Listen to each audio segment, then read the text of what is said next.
उनका rate fix है, rate है 20,000 रुपये। तो कहीं ना कहीं वो थाना प्रभारी नहीं, वो व्यापारी बनकर उस जगह में पदस्थ है कि 20,000 रुपया दोगे तो मैं कंप्रो करा देता हूँ केस। तो मैं कंप्रो करने के लिए थोड़े ना गया था सर थाना। अब इनका भी तो चेहरा जूम करना, थोड़ा सा भाई चेहरा जूम करिए। अब देखिए सर मैं 10 साल से परेशान हूँ। देवेंद्र तिवारी जी, समझ लीजिए आपके घर के बाहर पे लोग आए हुए हैं और आप इस उम्मीद लगा के आए थे इससे शायद आपके घर के बाहर में खड़े हैं। तो समझिए शिक्षा, स्वास्थ्य और सड़क, ये ऐसे पहलू है जिस पर कार्रवाई होनी चाहिए और बेसिक नीड है। और न्याय छोड़कर इनके साथ ही पैसे की डिमांड करने लग जाए तो ऐसे अधिकारियों पर क्या कार्रवाई होनी चाहिए, कमेंट करके जरूर बताइएगा।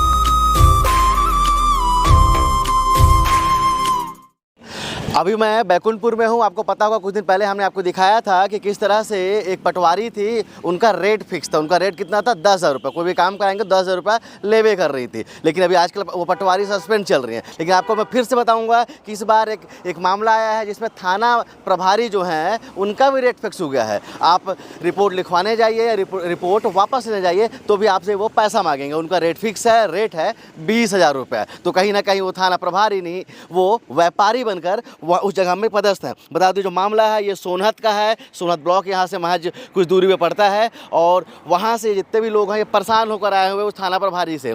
और सबका कहना है ये पीड़ित है, ये पीड़ित है, ये भी पीड़ित है, ये पीड़ित है, अभी पीड़ित हैं। ये सब के सब आए हुए हैं और इनका कहना है कि हम ये भी पीड़ित हैं।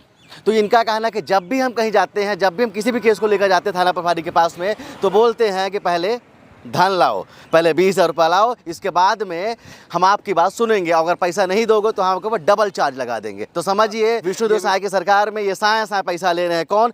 सोनहत थाना में बैठे हुए थाना प्रभारी, क्या नाम है उनका? हेमंत अग्रवाल। और वहाँ से वो लगातार ऐसे गरीबों का शोषण कर रहे हैं। तो समझ जाइए जब आखिर लोग परेशान हो गए, त्रस्त हो गए, तो बोले कि नहीं अब तो हमें जाना पड़ेगा। ये पहुँचे यहाँ जिला मुख्यालय पे और गए यहाँ के एसपी ऑफिस में अपनी व्यथा बताने के लिए, लेकिन एसपी साहब तो थे नहीं। तो शायद इनका आवेदन किसी और वहाँ के कर्मचारी ने लिया है और बोला है कि हम जांच कराएंगे। इनकी बात एसपी साहब से नहीं हो पाई है। इसके बाद ये आते हैं, आप पीछे देखिए बोर्ड लगा हुआ है यहाँ पर। ये जो घर है वो वहाँ के लोकल नेता देवेंद्र तिवारी का, जूम करके दिखा दीजिए, बड़ा सा बोर्ड वहाँ पर लगा हुआ है।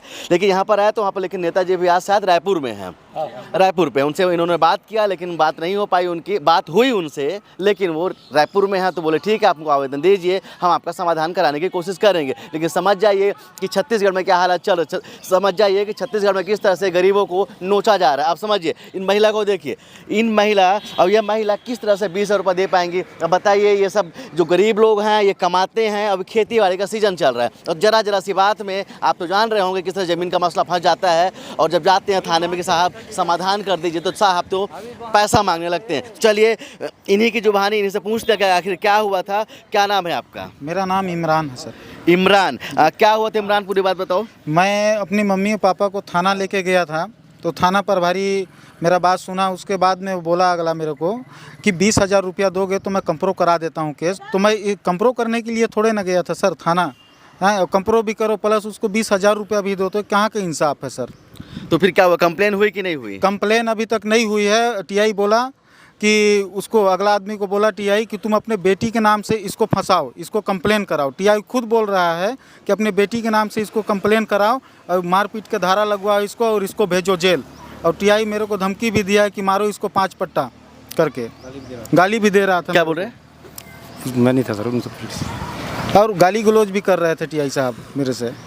चलिए तो आप समझ जाइए किस हालात में रह रहे हैं। आप समझ जाइए कि अगर आप न्याय के लिए जाएंगे थाने पे तो थाना वाला मांगेगा आपसे पैसा। अगर पैसा नहीं दे पाएंगे तो आपके ऊपर उल्टा केस लगा देगा। आपको न्याय जरूर मिले या ना मिले लेकिन आपके साथ में न्याय पक्का हो जाएगा। तो ये हमारे अब इस समय की सरकार है, लेकिन हम सरकार को दोष कैसे दे सकते हैं जब तक सरकार के पास ये बातें नहीं जाएंगी। तो चलिए हम जिस जगह पे है यहाँ से नेता आते हैं, यहाँ से विधायक भी आते हैं, लालो के लाल इनको भैया लाल बोला जाता है। तो हमारी खबर वो देखते हैं तो हम उम्मीद करेंगे कि जब उनके पास खबर जाएगी और जब यहाँ के लोकल नेताओं के पास खबर जाएगी, यहाँ के एसपी सर के पास खबर जाएगी तो ऐसे लोगों के साथ न्याय करेंगे। और कहीं ना कहीं ऐसा जो थानेदार है जो कहीं ना कहीं वसूलीबाज थानेदार हो चुका है उस पर कार्रवाई करेंगे और ऐसे लोगों के साथ में न्याय होगा।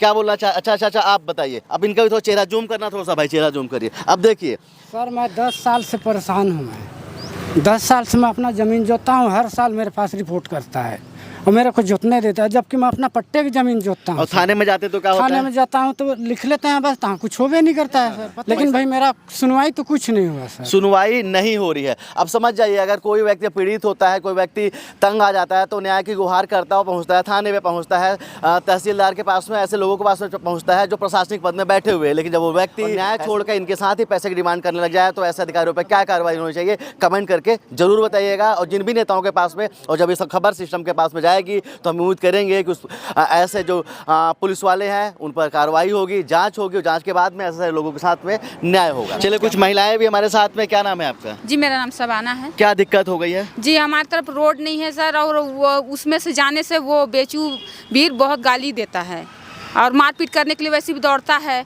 दोनों मियाँ बीबी, और कुछ भी करो तो जाके अपनी बीबी को फंसा वहाँ भेज देता है थाने पे। और जब हम लोग जैसे जाते हैं हमारी सुनाई होती नहीं है, हैं? और वो अगर करेगा तो तुरंत आ जाएंगे पुलिस वाले और हमको पकड़ के ले जाएंगे, हैं? और ऐसा कितने बार हुआ है सर कि हम लोग का जैसे कि फंसा दिए रेप केस में, हैं? आज भी हमारे घर के लोग जूझ रहे हैं उससे, हैं? और हमको आज तक रोड नहीं मिला। आज हमारे बच्चे या बीमार व्यक्ति उधर के उधर ही रह जाते हैं, मर जाते हैं, लेकिन हमारी तरफ रोड नहीं है कि हम उसको इधर ला सकें।